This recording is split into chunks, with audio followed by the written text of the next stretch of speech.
Okay, this might be one of the most underrated roller coasters in all of Florida, and no one's talking about it. This is Kraken at SeaWorld Orlando, 25 years old, and somehow running smoother than some coasters that opened last year. Let me tell you why this B&M floorless beast absolutely blew me away. So I recently went back to SeaWorld Orlando, mainly to ride Penguin Trek, the brand new family coaster that just opened. But guess what? I left the park thinking way more about Kraken. Yeah, the one that's been around since 2000. You'd think after 25 years it'd feel outdated or rough. But nope, Kraken is running like an absolute dream. The pacing, still relentless. The inversions, still forceful.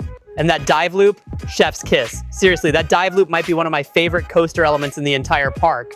The way you flip and dive down, overlooking the lagoon, it's such a wild moment. Here's the thing, I've got a soft spot for older B&M coasters. They've got this raw, powerful energy that you don't always get from the newer, more refined designs. Kraken reminds me of why I fell in love with coasters in the first place. It doesn't need a gimmick, no launch, no spinning cars, no screens, just a massive lift hill, forceful inversions, and a layout that doesn't let up. And somehow, Kraken is running smoother than Penguin Trek, a ride that literally just opened a year ago from the same manufacturer. Like, how does that even happen? I love Penguin Trek for what it is, but Kraken just delivers that classic thrill in a way that hits different. From the moment you board and that floor drops out, you know you're in for something good. You climb that 149-foot lift hill, get this gorgeous view of the park, and then bam, you dive straight into that first vertical loop. No time wasted. Then comes the star of the show, the dive loop. It's such a graceful yet forceful moment. It feels like flying and flipping at the same time. You whip through a zero-G roll, cobra roll, more loops. It's just nonstop. It's long, it's fast, it's forceful.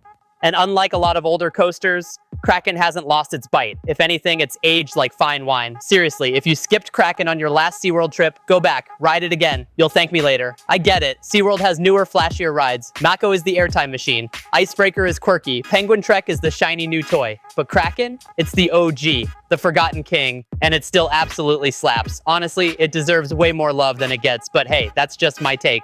What do you think of Kraken? Have you ridden it recently? Is it smooth for you too, or are my coaster glasses fogged up with nostalgia? Let me know in the comments. I'm legit curious what others think about this one. And if you like this review, do me a favor. Tap that like button, hit subscribe, and join the ride here on Matt Machine. We're doing theme parks, coaster reviews, and a whole lot more every single week. Thanks for watching, and I'll catch you in the next one.